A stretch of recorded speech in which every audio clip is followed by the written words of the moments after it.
Salut, aujourd'hui je vais vous montrer, bon ça peut paraître simple, hein, mais enfin, moi j'aime bien les chauffe-plats parce que bon, après je passe ma main dessus comme ça et ça me réchauffe un petit peu, tu vois?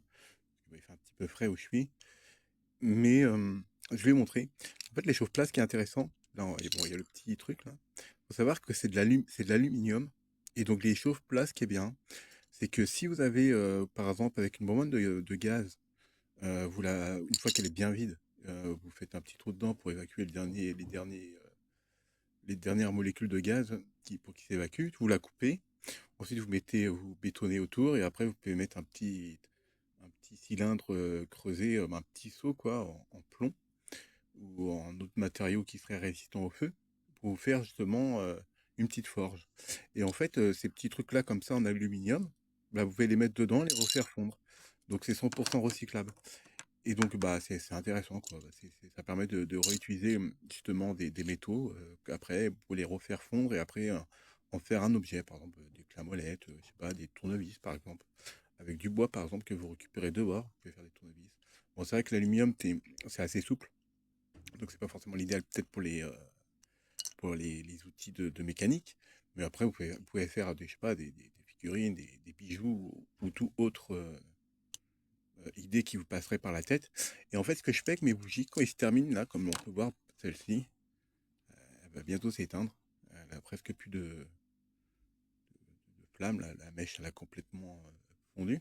Bah, je récupère les fonds, j'attends qu'ils sont bien froids.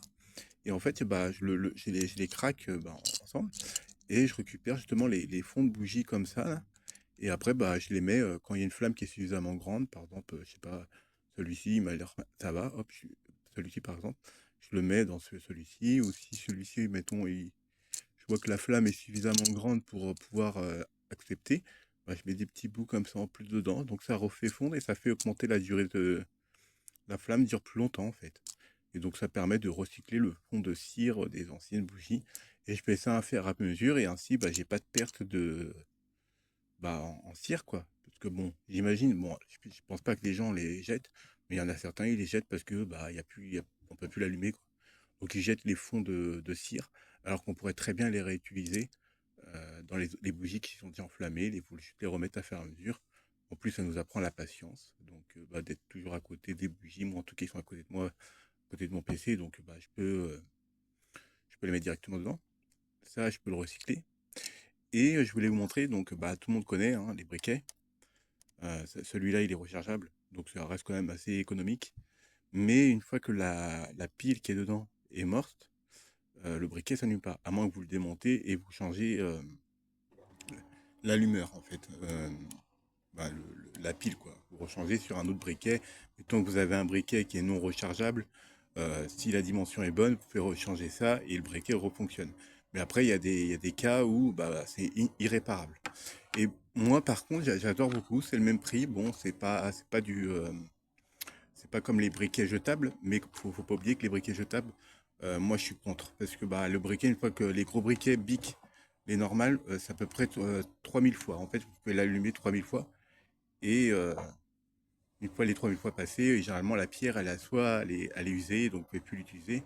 Ou soit il n'y a plus de gaz dedans et bah, le briquet, il faut le jeter. Donc ça fait du plastique dans l'environnement qui ne sert à rien. Donc, ce qui est intéressant, c'est au lieu de prendre des briquets jetables, prenez plutôt des allumettes. Pourquoi?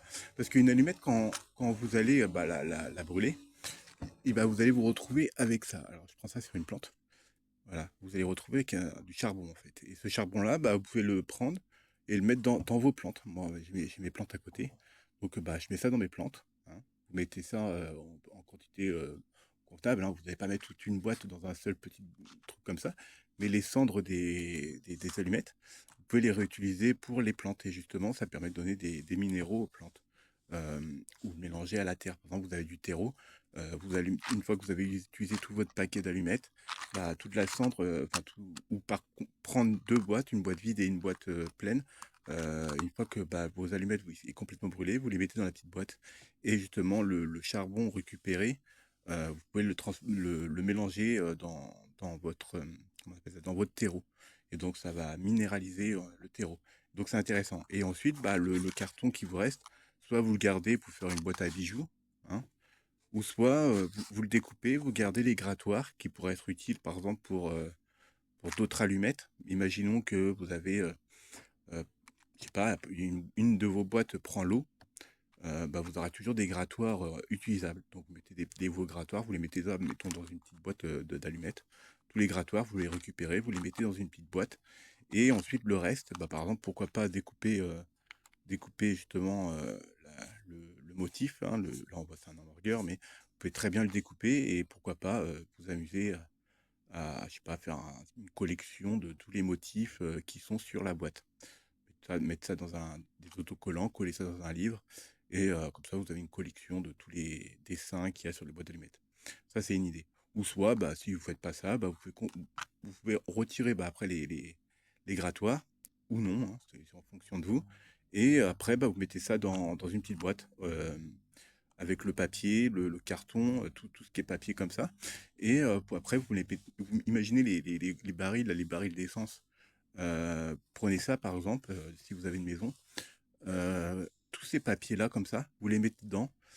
Évitez tout ce qui est papier avec plastifié, bon ça c'est à éviter, mais bon, ça passe quand même. Et après, bah, vous pouvez les brûler. Ça vous permettrait éventuellement, par exemple, pour lancer un feu, par exemple, avec du bois, par exemple.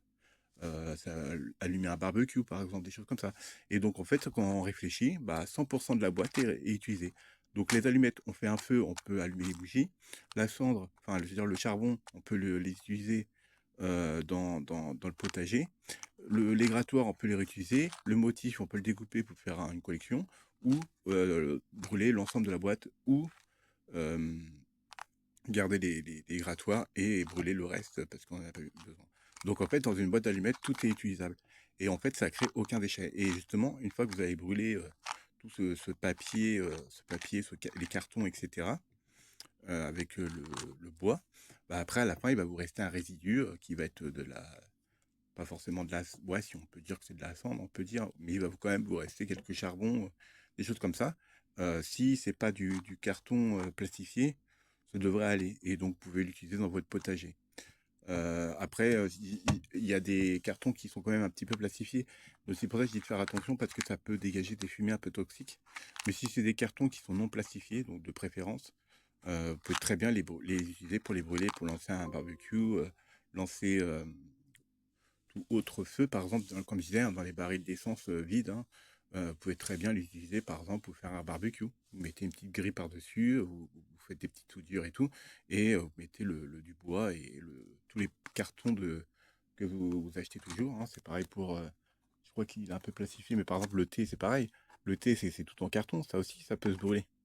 Et donc, bah, on peut justement après les réutiliser pour allumer un feu et justement, pourquoi pas se chauffer quand on est dehors. Comme ça. Bon, ça fait un peu les SDF un peu aux États-Unis, hein, pour donner un peu l'image, mais ça peut être aussi utile et ça permet de recycler, récupérer de la chaleur. Et pourquoi pas avoir un tuyau avec un filtre pour éviter d'avoir les fumées dans la maison. Pourquoi pas se chauffer avec nos déchets, en fait, en quelque sorte. Après, tout ce qui est plastique, là, par contre, c'est un peu plus compliqué. Le plastique, ça va être plutôt. Tout dépend du type de plastique. Le mieux, ce serait de le trier. Mais après, vous pouvez toujours le faire des microbilles comme vous faites des copeaux de plastique en fait, et avec ce copeau de plastique, après, vous les chauffez à une température qui les permet de fondre. Et en faisant fondre votre plastique, vous créez des plaques en plastique, des plaques de la dimension que vous voulez, hein, en fonction du plastique que vous avez. Ensuite, vous les pressez et vous créez des plaques en plastique avec vos déchets de bouteilles en plastique, etc. Ce qui vous permettra, par exemple, de créer une serre éventuellement, avec des plaques d'1 mètre carré, par exemple. Vous refaites après, vous les collez ensemble, vous faites toute une structure avec par exemple l'aluminium hein, que vous récupérez avec les trucs de bougies ou tout autre aluminium que vous trouverez dans diverses choses euh, en déchets par exemple. Pour faire les armatures de la serre et justement ça vous permet d'avoir un point d'accroche pour vos plaques en plastique que vous aurez fait fondre au préalable et donc ça vous permettrait de faire une serre et bah, c'est plutôt intéressant. Et pourquoi pas dans les maisons, c'est pareil pour les maisons. Par exemple, une maison mettons, vous mettez le placo, et derrière le placo, généralement, il y a de la laine de verre, et derrière la laine de verre, vous mettez des plaques en plastique, et après, vous mettez de façon à ce que ce soit bien imperméable pour pas que l'eau rentre, et après, par-dessus, vous mettez justement les planches de bois pour faire effet chalet. Et donc, ça vous donne un isolement en plus avec les plaques en plastique parce que l'eau ne pénètre pas le plastique, hein, et ça maintient la chaleur. Et donc, ça reste quand même un matériau intéressant. D'autant plus que ce matériau, une fois que fondu et non chauffé ou brûlé, ne dégage pas de fumée toxique. Et donc, bah, ça peut être un matériau intéressant. Et donc, ça permet de recycler bah, quasiment la totalité de vos déchets, quoi. Donc voilà. Je fais des poutous, hein. Prenez soin de vous. Et je vous dis tchuss.